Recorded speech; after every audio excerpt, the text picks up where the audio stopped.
1절로 7절에 있는 말씀인데요. 열왕기하 4장 1절로 7절 한 절씩 서로 교독해 보겠습니다. 제가 먼저 1절 읽겠습니다.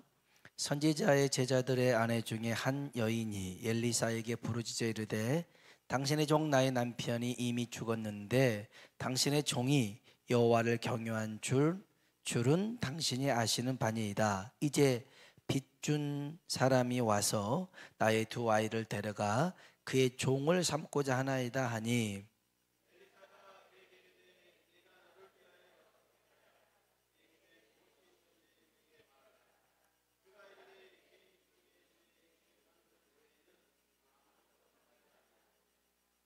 이르되 너는 밖에 나가서 모든 이웃에게 그릇을 빌리라. 빈 그릇을 빌리되 조금 빌리지 말고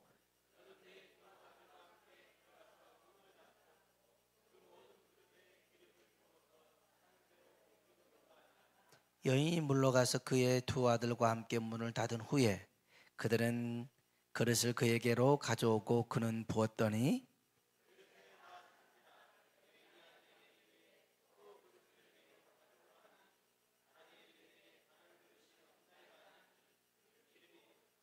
같이요. 그 여인이 하나님의 사람에게 나아가서 말하니 그가 이르되 너는 가서 기름을 팔아 빚을 갚고 남은 곳으로 너와 내 생활하라 하였더라. 아멘. 서로 한번 인사할까요? 하나님의 은혜가 당신에게 임하기를 원합니다. 하나님의 은혜가 당신에게 임하기를 원합니다. 아멘. 한 번 더 하나님이 당신에게 복 주시기를 원합니다. 하나님 당신에게 복 주시기를 원합니다. 아멘. 아까 전도하러 가는 뒷모습을 보니까요, 너무 은혜가 되더라고요. 우리 일남성교회 분들, 다른 분들도 다 가셨지만 우리 일남성교회 분들 이렇게 꽃을 들고 건빵을 들고 전도지를 들고 가시는데 생각해 보니까 그러는 거죠. 나이가 70이 넘고 80이 됐는데 이런 할아버지들이 꽃을 가지고 오고 건빵을 가지고 오고 전하는 모습, 보통 사람들이 전혀 이게 상상이 안 되는 얘기잖아요. 그런데 그 일들을 하고 있는 모습에 야, 참 귀하구나, 또 하나님이 기억하시겠구나 라는 생각이 들었습니다. 하나님께서 반드시 복을 주실 줄로 믿습니다. 우리들의 신앙은 이론의 신앙이 아니고 이게 경험되어지는 그런 하나님 앞에 그렇게 우리의 삶의 모습으로 증거되어지는 신앙이 되어야 될 줄로 믿습니다. 신학교 때요, 신학생들이 신학을 배웁니다. 그 중에 조직 신학이라는 게 있는데요, 신론, 인간론, 기독론, 그 다음에 구원론, 교회론, 종말론, 이런 신학의 뼈대가 되는 것들을 배웁니다. 그런데 이것만 배워서는 안 됩니다. 그래서 실천신학이라는 걸 배웁니다. 그래서 실천신학은 이제 진짜 목회를 갔을 때 목회할 수 있는 그런 것들을 가르치고 숙제를 내줍니다. 그래서 교회 행정학, 가장 기본인 주보를 만들어 보라고 합니다. 그때는 뭐 컴퓨터가 귀한 시대는 아무튼 그렇게 만들기도 하고요, 전도도 하게 합니다. 그래서 실제로 이게 이론으로만 알고 있는 게 아니라 내가 이거 경험해 보는 신학, 실천 신학이 중요한데 우리 신앙도 마찬가지입니다. 하나님에 대해서 여러분이 막연하게 알고 있는 하나님이 아니라 내 삶 속에서 역사하시고 경험하시는 그런 하나님을 우리는 믿어야 될 줄로 믿습니다. 그러려면 성령으로 충만해야 됩니다. 성령으로 충만하지 않는 것은 이건 이론에 불과합니다. 하나님에 대해서 아는데 이론에 불과하고 이게 실제로 역사하고 경험되어 주려면 성령의 충만함을 받아야 됩니다. 오늘 저와 여러분이 성령 충만하길 주의 이름으로 축복합니다. 한 번 더 인사합시다. 성령으로 충만합시다. 성령으로 충만합시다. 아멘, 아멘. 성령으로 충만합시다. 그래서요, 하나님의 그 은혜에 감사할 줄도 알고 또 하나님의 그 계획들을 우리가 삶 속에서 나타내고 증거하길 원합니다. 열왕기하 4장에 나와 있는 이 얘기는 선지 생도의 부인이 남편은 죽고 두 아들이 이제 그 빚을 졌는데 두 아들을 잡아가서 종으로 삼는다고 하니 이 부인이 가부가 엘리사를 찾아와서 도와달라고 도움을 요청하는 것입니다. 여러분 이게 조금 의미가 조금 뉘앙스가 있지만 여러분 주님께 나아갈 때는요 그냥 나아가지 마시고 분명한 목적을 가지고 나가길 원합니다.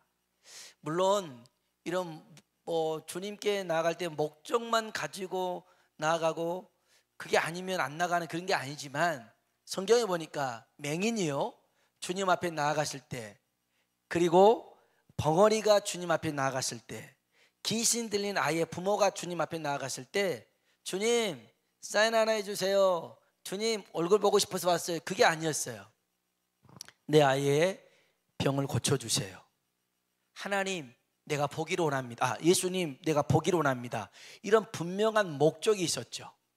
오늘 이 시간에도 기도할 때 하나님 앞에 분명한 목적을 가지고 구하는 자가 되길 축복합니다. 목적이 없는 자는 기회를 잡을 수가 없어요. 목적이 있어야 기회를 만들 수 있는데, 오늘 여기에 이제 엘리사가 이 집안의 문제를 해결해 주죠. 그래서 병에 기름이 있다고 하니 그 기름을 부어서 빚을 갚으라고 그래요. 나머지는 장갈비로 써라.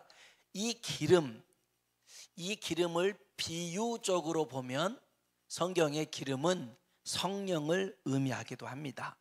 그래서 비유적인 의미로서 오늘 말씀을 전하려고 하는데요.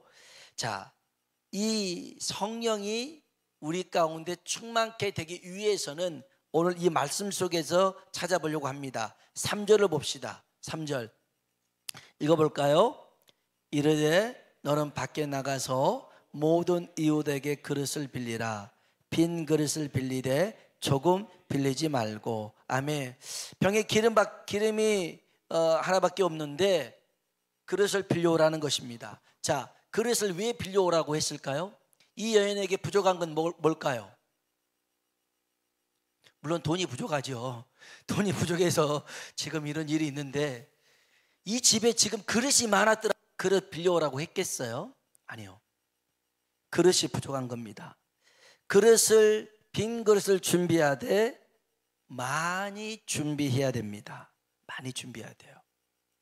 여러분, 우리는 아담으로 인해서 모든 것을 빼앗기고 박탈당한 가난한 사람입니다. 우린 가난해요.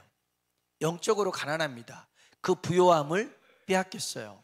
그런데 예수님이 오셔서 회복의 은혜를 주십니다.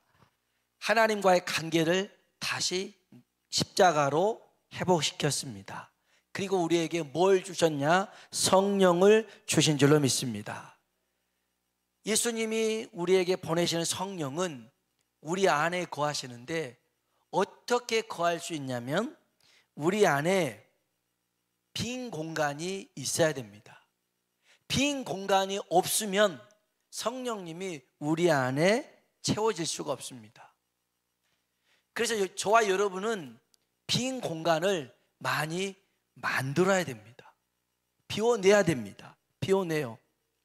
성령 충만은 먼저 비웠을 때 채워지는 것인 줄로 믿습니다. 비워내야 됩니다.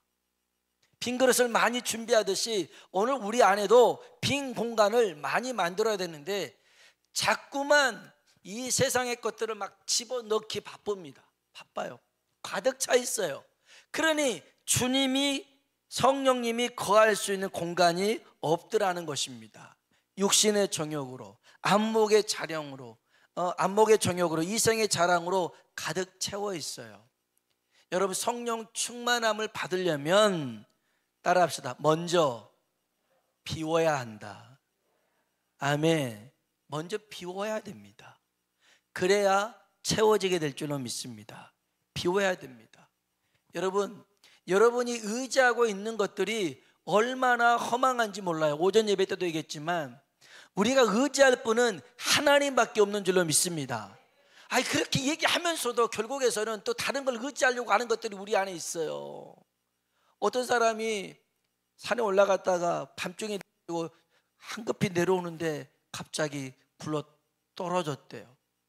떨어져서 마지막 붙잡았던 게 뭐 나뭇가지 하나를 붙잡았나 봐요. 그래가지고는 소리를 칩니다. 저기요, 살려주세요. 거기 사람 없으세요? 저 좀 살려주세요. 막 그럽니다. 없어요, 사람이. 그렇게 이 사람이 하나님 앞에 기도합니다. 하나님, 저 좀 도와주세요. 하나님, 저 좀 살려주세요. 하나님이 나타나셨다는 거 아닙니까? 하나님이 네 손을 놔라 그랬더래요. 네 손을 놔라. 그때 이 사람이 뭐라는 줄 아세요? 저기요, 하나님 말고 다른 사람은 없어요. 하나님 말고 다른 사람이요. 그러더라는 거예요. 하나님이 왜 놓으라고 그랬겠어요?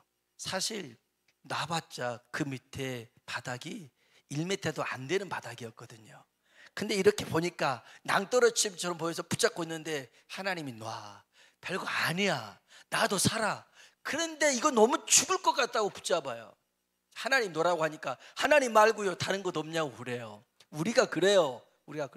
입으로는 하나님 찾는데 진짜 내 눈과 마음은 딴 데가 있단 말이에요. 여러분, 비우세요. 우리 안에 비우기 시작할 때 하나님이 일하기 시작할 줄로 믿습니다. 염려 걱정 좀 내리세요. 자식에 대한 것도 좀 내려놓으세요. 제가 일전에 한번 어떤 연구 결과를 보니까 60세 이상 된 그 어른이 자식들 용돈 챙겨주는 거 있잖아요. 그게 일본 사람들이 7%래요. 우리나라 사람은요 83%래요.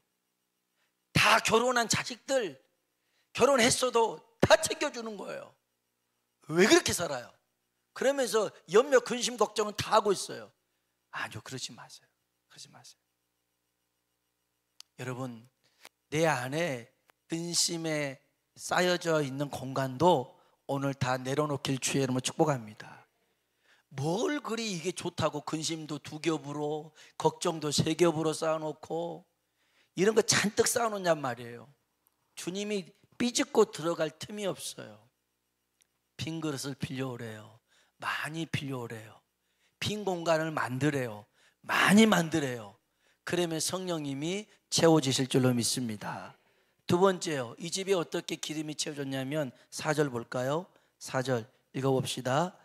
너는 내 2 아들과 함께 들어가서 그 모든 그릇에 기름을 부어 차는 대로 옮겨 놓으라 하니라. 아멘.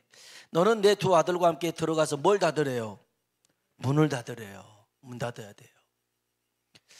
마태복음 6장 6절에 보면 하나님이 은밀한 중에 갚으신다고 했는데, 여러분 정말 우리가 여기 문을 닫는다고 하는 것은 하나님의 능력을 구하는 자세와 태도를 의미합니다. 무슨 말이냐? 다른 것에 집중하지 않고 하나님께만 집중하겠다는 거예요. 우리 열왕기하 4장 33절 한번 띄워주실래요? 4장 33절 같이 한번 봅시다. 들어가서는 문을 닫으니 2 사람뿐이라. 엘리사가 여호와께 기도하고. 아멘. 무슨 말이냐면요, 이 가부의 아들이 열왕기상 4장에 보면 열왕기하 4장이죠, 맞아요. 열왕기하 4장에 보면 그 수넴 여인의 그 아들이 죽어요.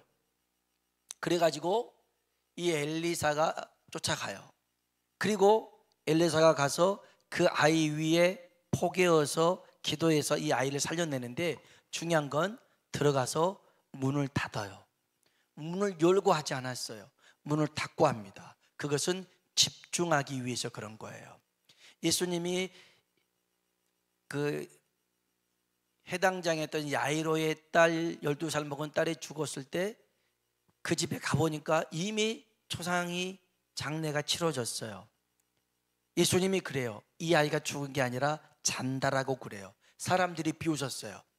주님은 비웃은 사람과 함께 역사하지 않았어요. 베드로, 야고보, 요한 따라 들어와.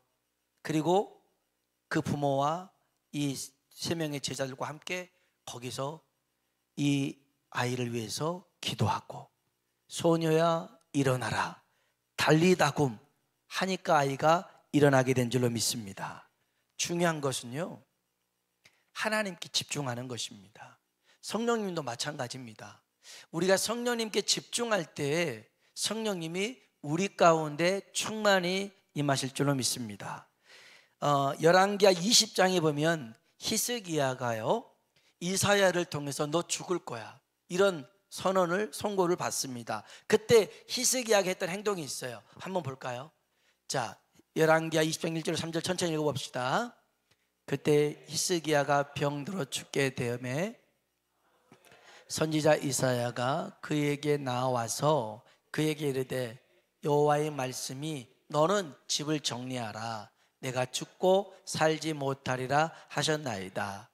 히스기야가 낫을 벽으로 향하고 여호와께 기도하여 이르되 여호와여 구하오니 내가 진실과 전심으로 주 앞에 행하여 주께서 보시기에 선하게 행한 것을 기억하옵소서 하고 히스기야가 심히 통곡하더라. 아멘. 2절 한번 볼까요? 다시 읽어봅시다. 예. 히스기야가 낫을 벽으로 향하고 여호와께 기도하여 이르되 아멘. 히스기야가요, 벽을 보고 기도합니다. 면벽 기도라고 합니다. 그런데 왜 그렇게 기도했겠어요? 그 기도에 집중하기 위해서 그런 겁니다. 사실 이렇게 기도하는 것도 있지만 저도 한번 면벽 기도를 한 적이 있거든요. 그러면 이 기도가요, 벽에서 부딪혀서 다시 나한테 오는 게 들려집니다. 그러면 모르겠어요, 더 집중할 수 있게 되더라고요. 히스기야는 지금 이 기도에 지금 목숨을 걸었어요. 지금 죽을 판이에요. 그래서 하나님이 내 기도를 반드시 꼭 들어줘야 된다라는 그런 자세를 가지고 기도하더라는 것입니다. 여러분, 문을 닫고 기도해야 된다고 하는 것은 하나님께 집중하고 성령님의 인도하심을 받는 것입니다. 로마서 8장 14절에 보면 성령의 인도함을 어떻게 받느냐에 따라서 우리 생활이 달라지는데, 우리 한번 읽어볼까요? 무릇 하나님의 영으로 인도함을 받는 사람은 곧 하나님의 아들이라. 아멘. 아멘. 성령의 인도함을 받아야 하나님의 자녀된 권세를 누릴 수가 있는 것입니다. 성령의 능력을 받지 않고서는 이게 안 되는 거예요. 그래서 여러분, 성령의 인도하심을 따라 살아가길 주의 이름으로 축원합니다. 자, 다시 돌아가서요, 열왕기하 4장에 보면 성령님 이제 기름이 채워졌어요. 그런데 이 기름이 그칠 때가 있습니다. 6절 한번 볼까요? 6절 읽어봅시다. 다 찬지라 여인이 아들에게 이르되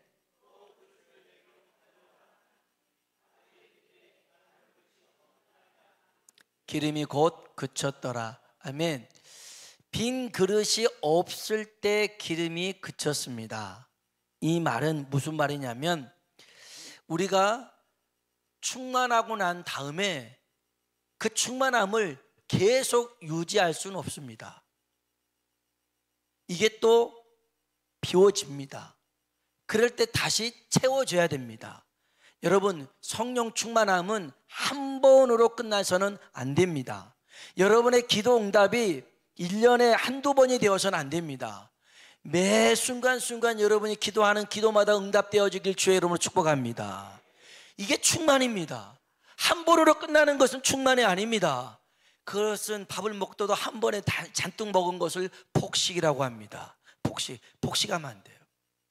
정말 뭐 새끼를 꼬박꼬박 먹듯이 매 순간순간 우리가 하나님 앞에 기도함으로 말미암아 자꾸 채워지는 역사가 있어야 됩니다. 여러분, 우리가 비우면 하나님은 채우시는 일을 하십니다. 여러분, 비우는 것을 겁내지 마세요. 손을 놓는 것을 겁내지 마세요. 여러분이 주님께 맡기기 시작할 때 하나님이 일하기 시작하실 줄로 믿습니다. 여러분, 또 하나 여러분이 기억해야 될 것은 하나님이 채우시잖아요. 그 채우심은 간당간당하게 주는 체험이 아닙니다. 오병이어의 기적을 보면 물고기 2마리, 보리떡 5개였습니다. 어린아이가 드립니다. 성경에 보면 이렇게 기록되어 있습니다. 이것이 이 많은 사람에게 얼마나 도움이 될지는 모르겠습니다. 그러니까 아이는요, 이 도시락을 예수님 먹으세요 라고 한 게 아니라 이 많은 사람을 위해서 드렸던 거였어요. 참 아이들의 신앙이 정말 순수하더라고요. 우리 주일학교 여름성경학교 하는데 선생님들이 탕후루라는 그런 그 과일에다가 설탕을 입혀가지고 한 거를 줬나 봐, 사줬어요. 그랬더니 어떤 아이가 그걸 생전 처음 먹어봤나 봐요. 와, 감격을 하기 시작하는 거예요. 주머니에서 돈을 빼더라는 거예요. 그냥 준 거였는데 이거 얼마예요 하고 돈을 주려고 그래요. 그랬다네요. 참 아이들이 순수해요. 아이들이 순수해요.